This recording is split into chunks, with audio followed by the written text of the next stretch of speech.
আলহামদুলিল্লাহ। আজকে শাওয়াল মাসের আরবি ৫ তারিখ বুধবার। যে কোনো সময় আপনি ভিডিওটি দেখছেন, আল্লাহর শিখানো ছোট্ট একটি কোরআনী দোয়া, গুনাহ মাফ হওয়ার দোয়া। যদি এই মন থেকে শুধুমাত্র ৫ বার পড়তে পারেন, আল্লাহ ওয়াদা করে বলেছেন, আপনার জীবনের যৌবনের যত বড় বড়, কঠিন, গোপন ও শক্ত গুনাহ আছে, সমস্ত গুনাহগুলো আল্লাহ ক্ষমা করে আপনাকে শিশুর মতো নিষ্পাপ করে দিবেন। আল্লাহু আকবার। সরাসরি আল্লাহর শিখানো কোরআনী দোয়াটি পড়তে পারলে আপনার কপাল খুলে যাবে। জীবনের যৌবনের জানাও জানা, কবিরাজকিরা, জাহেরি বাতিনি, প্রকাশ্যে গোপনে যত গুনাহ করেছেন, আল্লাহ ক্ষমা করে আপনাকে শিশুর মতো নিষ্পাপ করে দিবেন। একটি গুনাহও আপনার জীবনে আর বাকি থাকবে না। আল্লাহু আকবার। এই চোখ দিয়ে জীবনে কত গুনাহের দিকে তাকিয়েছেন। ঘণ্টার পর ঘণ্টা গান বাজনা, সিনেমা, টিকটক, নাটক, ফেসবুকের দিকে তাকিয়েছিলেন।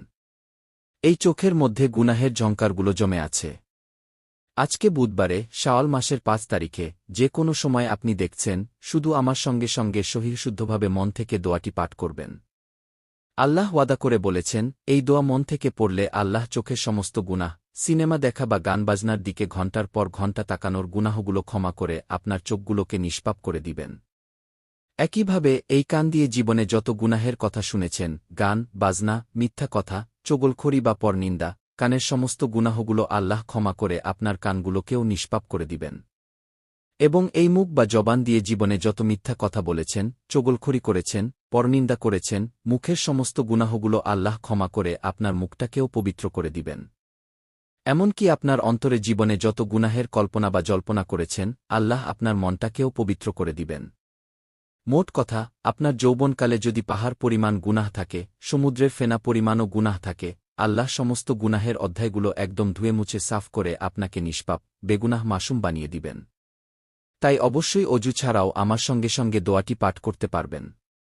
যাদের পরিবার সংসারে অভাবন্টন লেগেই থাকে, টাকা পয়সার অভাব বা ঋণগ্রস্ত হয়ে গিয়েছেন, নবীজি শাহ বলেছেন, এমন একটি দোয়া আছে যা পড়লে আল্লাহ অভাবন্টন দূর করবেনই করবেন। রিজিক আল্লাহ বাড়িয়ে দিবেন এবং আপনাকে ধনী বানাবেন। তাই অভাব দূর করার জন্য এবং রিজিকে বরকত পাওয়ার জন্য মন থেকে দোয়াটি পাঠ করবেন।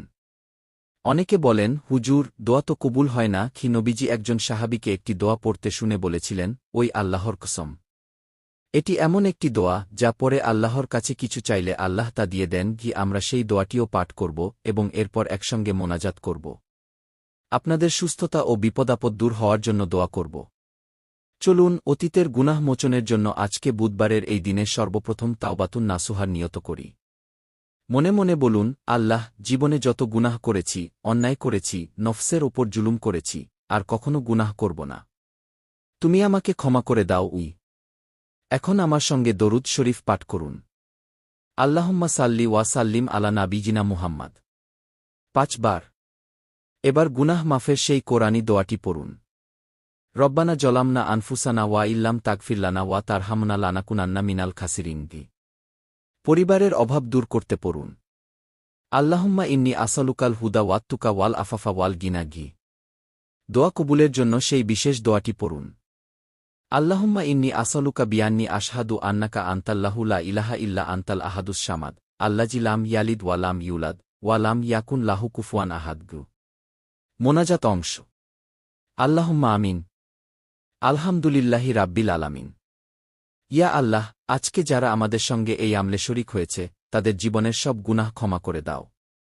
আমাদের মা বাবা যারা কবরে চলে গেছেন, তাদের জান্নাতুল ফেরদাউস নসিব করো। আমাদের অভাবন্টন দূর করে দাও। বিপদ আপদ থেকে রক্ষা করো। আমিন ইয়া রাব্বাল আলামিন। ভয়েস ওভারের জন্য টিপস। ১. দোয়াগুলো পড়ার সময় উচ্চারণ স্পষ্ট রাখবেন, যেমন জলামনা, খাসিরিন।